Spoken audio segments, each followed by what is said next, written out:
अब देखिए मैं हूँ यूरोपियन कैपिटल में, और ये अभी पीछे एक मस्जिद थी, एक मस्जिद जो है वो है, आपको मीनार नज़र आ रहा है। दूसरी मस्जिद जो है वो है, उधर भी मीनार लगा हुआ है।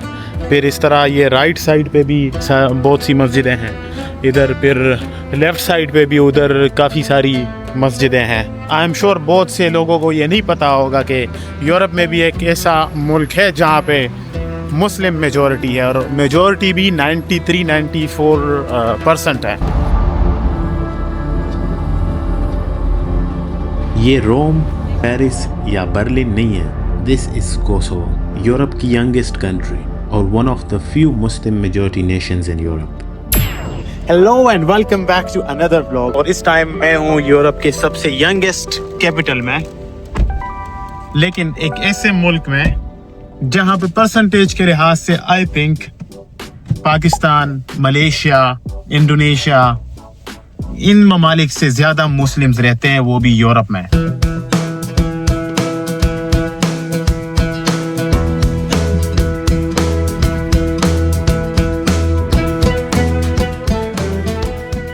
तो अभी मैं आया हूँ प्रिश्तीना के किंग्स मॉस्क, या जो ग्रैंड मॉस्क है उसके पास ये, और बहुत हिस्टोरिकल मस्जिद है ये, क्योंकि ये सुल्तान बायज़ीद के टाइम पे ओटोमन सुल्तान था, तो उसने ये बनाया था। आज से तकरीबन कोई 700 साल पहले, बल्कि 600-700 साल पहले उसने ये मस्जिद बनाई थी। तो चलिए देखते हैं अंदर से। बाहर से तो बड़ी खूबसूरत नज़र आ रही है, काफ़ी सारे लोग भी बैठे हुए हैं।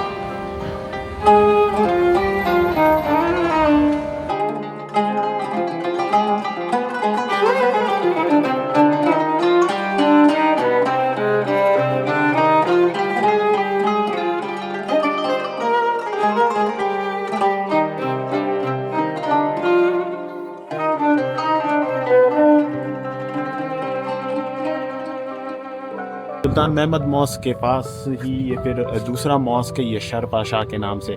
और यशर पाशा एक्चुअली यहाँ पर जो थे वो ओटोमन पीरियड के 18th सेंचुरी में या 19th सेंचुरी में, ओटोमन पीरियड के जो स्कोपिया रीजन था, जो इस टाइम नॉर्थ मैसेडोनिया का कैपिटल है, तो वो इस सारे प्रोविंस के, सारे रीजन के वो गवर्नर थे। वो प्रिश्तीना में ही पैदा हुए थे, लेकिन और यहाँ पे ये था कि ये मॉस्क अभी तो खैर टर्किश गवर्नमेंट ने इसको रिनोवेट किया हुआ है, लेकिन एक टाइम आया था कि ये बंद कर दिया गया था नमाज के लिए, क्योंकि ये बस गिरने वाला था। तो 2016 में उन्होंने फिर रीओपन कर दिया था, जब टर्किश गवर्नमेंट ने सारी रेस्टोरेशन वगैरह कर दी है। और आप यहाँ पे जितने भी मॉस्क वगैरह अभी हम देखेंगे, उन सारों के बाहर जो है वो टर्किश मिनिस्ट्री के बोर्ड्स लगे हुए हैं, क्योंकि उनको अभी भी ये वो लोग ही मैनेज करते हैं, फंडिंग भी वही लोग करते हैं, रिनोवेशन वगैरह सब कुछ वही लोग करते हैं।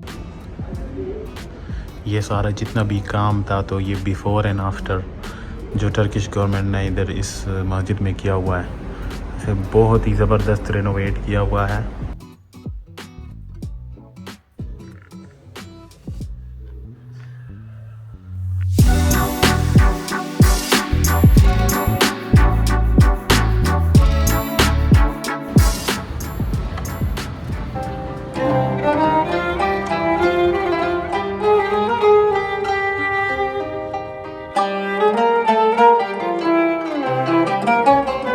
इस वाली मस्जिद का नाम जो है वो सुल्तान मुराद मस्जिद है। सुल्तान मुराद के बारे में भी आपको थोड़ी देर में मैं आपको हिस्ट्री बताऊंगा, क्योंकि उधर भी जाएंगे, उधर ही इधर पास में ही कैपिटल से थोड़ा सा बाहर उनका मज़ार है।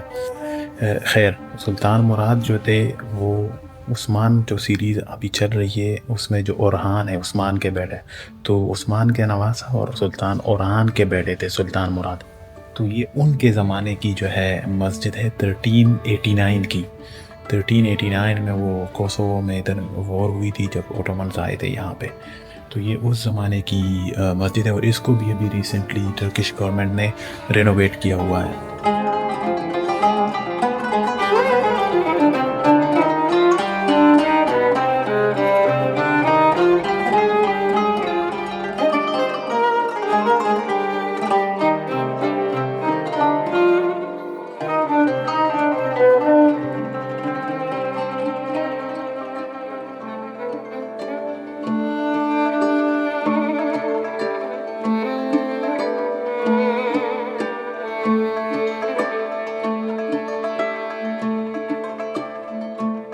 तो घूमते घूमते अभी हम आए हैं x US president bill Clinton साहब से मिलने के लिए। ये है एक्स प्रेसिडेंट बिल क्लिंटन साहब, साथ में अमेरिकन फ्लैग भी है। और साथ में आपको इसकी स्टोरी बताता चलूँ कि बिल क्लिंटन साहब का स्टैचू यहाँ पर क्यों है। तो स्टोरी यह है कि 1999 में जब कोसोवो इंडिपेंडेंट बनना चाहता था यूगोस्लावियन रिपब्लिक से, सर्बियन रिपब्लिक से, तो he was one of the few people उस टाइम जिसने कोसोवन इंडिपेंडेंस में अहम किरदार इस तरह अदा किया था कि उसने इस कंट्री को जो है, इस मुल्क को उस टाइम रिकॉग्नाइज करवाया था कि US one of the first countries थी जो जिसने कोसोवो को एज अ कंट्री रिकॉग्नाइज किया था, जिसकी वजह से अभी भी यहाँ पे के लोगों में और यहाँ की ये जो कंट्री है तो इन साहब की बड़ी इज़्ज़त है। और उन्होंने बाकायदा यहाँ पे स्टैचू बनवाया था। और आई थिंक 2008-9 में क्लिंटन साहब आए थे यहाँ पे इस स्टैचू को इनागोरेट करने के लिए।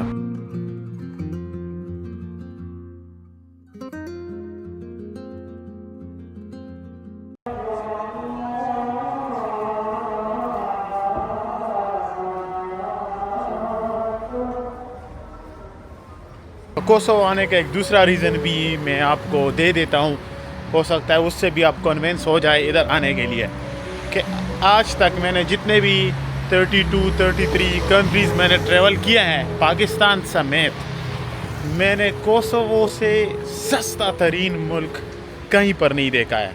आई मीन अभी हम डिनर कर रहे थे, हमने 2 डबल बीफ बर्गर लिए थे, साथ में फ्राइज़ थे, मेन्यू था फुल, साथ में हमने जो है ये वो लस्सी ली थी और नगेट्स लिए थे, नगेट्स के साथ फ्राइज़ थे। और टोटल हमने पेमेंट की 12 यूरो, मतलब 3,500 रुपये उससे बनते होंगे, 4,000 रुपये बनते होंगे उससे। और अभी फिर हम गए, सलमान कह रहा था कि यार बाद में हमें फिर ये मौका नहीं मिलेगा, तो इधर ही शॉप थी, हमने कहा सोने से पहले ये इधर वो लस्सी मिलती, आयरान बोलते हैं इसको टर्किश में भी, इधर भी। तो हमने साथ में ये 2 बोतलें लस्सी की ली, पानी की बोतल ली और 2 यूरो बन रहे थे। 2 यूरो में आपको इटली में पानी की बोतल भी नहीं मिलती। तो आई होप कि ये दूसरी रीज़न भी आपको कन्विंस करेगी इधर आने के लिए। बस मैं पहुंचने वाला हूँ अपने अपार्टमेंट, सोते हैं अभी और सुबह फिर आपको बाकी का प्रिश्तीना दिखाता हूँ। तो गुड मॉर्निंग, यहाँ पर सुबह हो चुकी है। एक खूबसूरत शहर जो अभी तक आप देख रहे थे, इसका नाम प्रिश्तीना है। और जैसे मैं बता रहा था कि मुस्लिम मेजॉरिटी कंट्री है, इस कंट्री में आलमोस्ट 93-94% जो है वो लोग ऐसे हैं जो ख़ुद को मुस्लिम रिकग्नाइज करते हैं। और वो चीज़ दिखती भी है क्योंकि काफ़ी सारे लिमिटेड एरिया में बहुत सारे मॉस्क हैं। और कल रात इशा की नमाज़ के टाइम पे भी मस्जिद में इतने सारे लोग थे कि आई थॉट इतने लोग इशा की नमाज़ के लिए तो पाकिस्तान में भी जमा नहीं होते हैं। लेकिन चलिए निकलते हैं, दिन का आगाज़ हो चुका है और नाश्ता करते हैं। और नाश्ता करने के बाद कुछ और मज़ेदार सी जगह हैं with some interesting facts and history, तो वो भी आपको दिखाते हैं। तो चलें जी, पार्किंग भी हमें मिल गई है। और पार्किंग यहाँ पे बहुत बड़ा इशू है। सिटी छोटी सी है लेकिन ऐसे लगता है हर बंदे के साथ 2-2 गाड़ियाँ हैं। खैर हम अभी जा रहे हैं नाश्ता करने, लेकिन नाश्ता करने से पहले आपको ये एक मोनूमेंट दिखाऊं। न्यू बोर्न स्टैचू के नाम से है, या न्यू बोर्न मोनूमेंट है। और इसकी तारीख़ ये है, ये देखें पहले आप।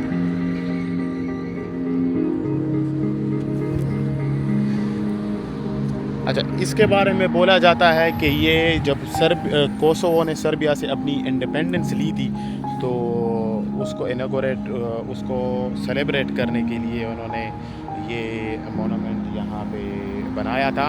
और हर साल इसका थीम चेंज होता रहता है, तो हर साल जो एक थीम ये लोग डिसाइड करते हैं, उस थीम के हिसाब से फिर इसको ये लोग जो है रिनोवेट करते हैं। तो पता नहीं क्या सीन है, लेकिन हर साल ये लोग थीम चेंज करते रहते हैं। पहले जाते हैं नाश्ता करते हैं, बग़ैर कॉफ़ी के बंदे से ज़्यादा बातें भी नहीं होती, और फिर बाकी सारे मोनूमेंट्स देखते हैं।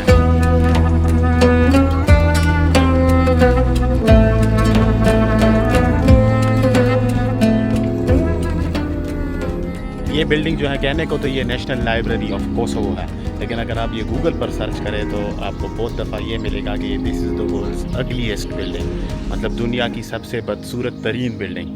खैर ये तो पर्सपेक्टिव की बात है, लेकिन हिस्ट्री इसकी ये है कि ये जिस आर्किटेक्ट ने ये बिल्डिंग बनाई थी तो वो चाहता था कि मैं एक ऐसी बिल्डिंग बनाऊं जो ओटोमन आर्किटेक्चर और जो सोवियत आर्किटेक्चर था या जो कम्युनिस्ट आर्किटेक्चर था उस टाइम जब यूगोस्लावियन रिपब्लिक थी, तो ये सर्बिया, कोसोवो, मोंटेनेग्रो ये सारे एक ही मुल्क के अंदर थे, यूगोस्लावियन रिपब्लिक। तो वो चाहता था कि इन दोनों का मिक्स हो। तो इन द एंड उसने कुछ ऐसी बिल्डिंग बनाई जिसे काफ़ी दफ़ा लोग वर्ल्ड्स अगलीस्ट बिल्डिंग भी बोलते हैं।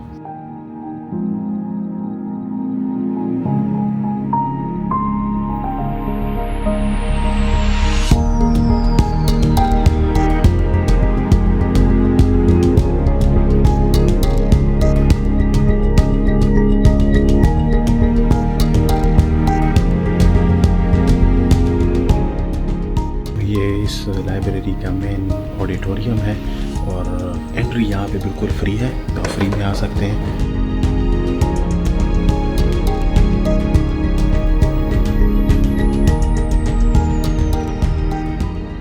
ये जो वर्ल्ड अगलीस्ट बिल्डिंग या नेशनल लाइब्रेरी ऑफ कोसोवो जो भी आप उसको बोले, तो उसके साथ ही ये कैथीड्रल है जो अनफिनिश्ड कैथीड्रल है और सर्बियन कैथीड्रल था। जिस टाइम कोसोवो, सर्बिया सारे यूगोस्लावियन रिपब्लिक थी, तो उस टाइम उन्होंने ये स्टार्ट की थी इसकी कंस्ट्रक्शन, इस कैथीड्रल की जो चर्च है। और फिर जब कोसोवो को इंडिपेंडेंस मिली तो ये अनफिनिश्ड ही रह गया यहाँ पे। तो अभी तक ये अनफिनिश्ड है। आप ऐसे देख सकते हैं कि काफ़ी सारी जगह इसकी जो है वो दिख तो ऐसे रही है जैसे टूटी हुई है, लेकिन उसकी हिस्ट्री यही है कि ये कभी कंप्लीट ही नहीं हुआ। लेकिन ये तो पूरा नहीं हुआ है, लेकिन इसके बिल्कुल अपोजिट साइड पे और नेशनल लाइब्रेरी के दूसरी साइड पे वो एक कैथीड्रल है। हम जाएंगे उसको देखने के लिए, क्योंकि ये कैथीड्रल बना है सेंट मदर टेरेसा के नाम पर। और आई एम श्योर उसका नाम तो पाकिस्तान और इंडिया के लोगों ने बहुत ज़्यादा सुना होगा। उसकी पैदाइश तो है आजकल के नॉर्थ मैसेडोनिया में, लेकिन ओरिजिन उसका अल्बेनियन है। और इसी वजह से जो कोसोवो और अल्बेनियन लोग हैं तो उसके लिए मदर टेरेसा की इम्पोर्टेंस बहुत ज़्यादा है। और उनके नाम पर इन्होंने ये बहुत शानदार सा कैथीड्रल भी बनाया हुआ है यहाँ पर। इवन तो यहाँ पर क्रिश्चियंस की तादाद 3-4%, 5% मैक्सिमम है, लेकिन फिर भी उसको ऑनर करने के लिए उन्होंने ये कैथीड्रल यहाँ पर बनाया हुआ है।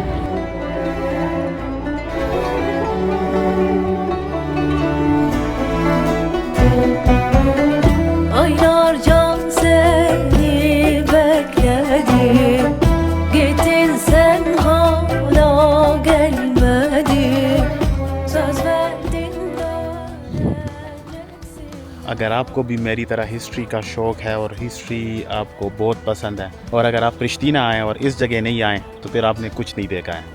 मैं इस वक्त खड़ा हूँ सुल्तान मुराद के मकबरे के पास।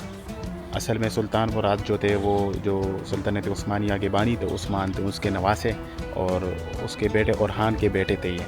और यहाँ पे 1389 में जंग हुई थी जिसमें एक सर्बियन सोल्जर ने धोखे से उनको शहीद कर दिया था।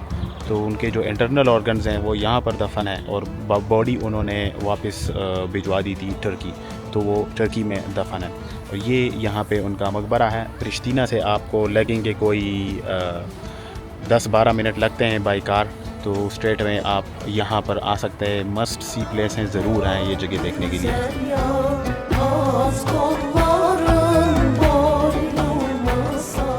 ये इनके मकबरे के साथ ही ये दरख्त है जो कहते हैं कि 600 साल पुराना है, बल्कि 650 साल पुराना है। और अभी रिसेंटली 2011 में टर्किश गवर्नमेंट ने इसकी भी रेस्टोरेशन की थी, इस दरख्त की भी उन्होंने इसको रिस्टोर कराया है। इसके साथ ही ये मकबरा है। अभी हम जाते हैं अंदर, दाखिल होते और आपको सुल्तान मुराद की कब्र दिखाते हैं।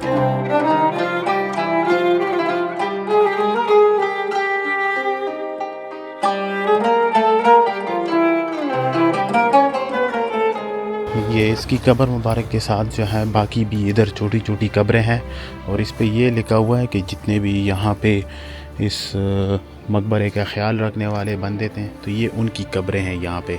अब जैसे इसका नाम था फ़ाइक तुर्बेदार इस्माइल, तो ये सारी कब्रें उन लोगों की हैं जो किसी न किसी वक्त में उन्होंने इस कब्र सुल्तान मुराद के कब्र का ख्याल रखा था। ये मकबरे के साथ ही इन्होंने ये बिल्डिंग बनाई है जहाँ पे इन्होंने हिस्ट्री से रिलेटेड सारी इन्फॉर्मेशन दी है, सुल्तान मुराद, उस्मान, ओरहान के टाइम पे, मुराद के बाद वाली टाइम के, फिर कैसे इन्होंने इस सब की रेस्टोरेशन की थी। फिर 1911 में जो उस टाइम के सुल्तान थे ओटोमन, तो वो इधर आए थे, वो यहाँ पे एक बहुत बड़ी सेरेमनी हुई थी, तो वो सारी सब कुछ यहाँ पर इन्होंने मेंशन की हुई है अंदर। तो आई वुड हाईली रिकमेंड कि अगर आप प्रिश्तीना आए, और ज़रूर आएँ क्योंकि लो कॉस्ट है, लो बजट है, आपका इतना ख़र्चा नहीं आएगा, हलाल फूड वगैरह आपको सब कुछ मिलेगा, तो प्रिश्तीना ज़रूर आए। और ये सीरीज़ अभी इधर ख़त्म नहीं हुई, ये व्लॉग इधर ही ख़त्म करते हैं, लेकिन कोसोवो का हमारा सफ़र अभी ख़त्म नहीं हुआ। अभी हमने जाना है प्रिजरेन, एक बहुत ही खूबसूरत सिटी है, वो मैं आपको दिखाऊंगा अगले व्लॉग में। तब तक के लिए